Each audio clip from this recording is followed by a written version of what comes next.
नमस्कार. आज नवी मुंबई पोलीस आयुक्तालयामध्ये सन 2025 साली जितकेही गुन्हे घडलेले आहेत वेगवेगळ्या हेड्स खाली प्रॉपर्टी ऑफेन्सेस, बॉडी ऑफेन्सेस, महिलांविरुद्धचे गुन्हे, सायबर गुन्हे, नार्कोटिक्सचे गुन्हे, फायनान्शियल इकॉनॉमिक ऑफेन्सेस आणि आपण जे काही प्रतिबंधक कारवाया केलेल्या आहेत, जे कन्व्हिक्शन्स झालेले आहेत, अशा स्वरूपाचे ट्रॅफिकचे काही इश्यूज असतात, आपण जे नवीन इनिशिएटिव्ह सुरू केलेले आहेत, अशा मल्टिपल गोष्टींवर सविस्तर विश्लेषण आज सर्व पत्रकार बंधूंसमोर केलेलं आहे.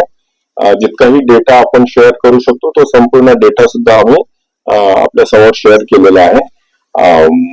ओव्हरऑल पोलीस खात्याच्या मते बाय अँड लार्ज कुठलाही मेजर लॉ अँड ऑर्डर आपला 2025 साली झालेला नाहीये आणि कुठलाही विदारक असा हिनस क्राईम 2025 साली झालेला नाहीये. मोठे मोठे बंदोबस्त आपण केलेले आहेत. इलेक्शन्सची प्रक्रिया सुद्धा नुकतीच पार पडलेली आहे आणि जे लोकोपयोगी कार्यक्रम आहेत, उपक्रम आहेत आणि पोलिसांची एफिशियन्सी वाढवण्यासाठी जे इनिशिएटिव्ह इंटरनल इनिशिएटिव्ह लागत असतात ते सर्व इनिशिएटिव्ह घेऊन आपण बेस्ट पब्लिक सर्व्हिस किंवा लोकांना पोलीस सर्व्हिस देण्याचा आपण प्रयत्न आहोत.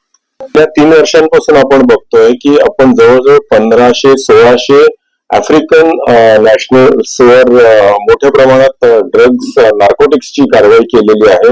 या व्यतिरिक्त एक मोठी पंजाबी गँग पकडलेली आहे. हायड्रोपोनिक गांजामध्ये जी इंटरनॅशनल गँग या ठिकाणी ऑपरेट होत होती नवीन चिंचकरची, ती सुद्धा आपण या ठिकाणी पकडलेली आहे आणि ऍब्सोल्युटली 0 टॉलरन्सच्या अंडर आपण ह्या सर्व गोष्टी नार्कोटिक्स संदर्भामध्ये आपण केलेल्या आहेत. पोलीस स्टेशन्स मध्ये सुद्धा आपण एक विशेष स्क्वॉड ची निर्मिती केलेली आहे आणि सर्व पोलीस अधिकारी आणि कर्मचाऱ्यांना सेन्सिटाईज केलेलं आहे. लोकांना सुद्धा सजग करण्याचा प्रयत्न करतोय. आपण त्यांना हेल्पलाईन सुद्धा उपलब्ध करून दिलेली आहे, जेणेकरून कुठल्याही स्वरूपाची नार्कोटिक्स संदर्भातली माहिती, मदत त्यांना हवी असेल तर ते आम्हाला संपर्क साधू शकतात.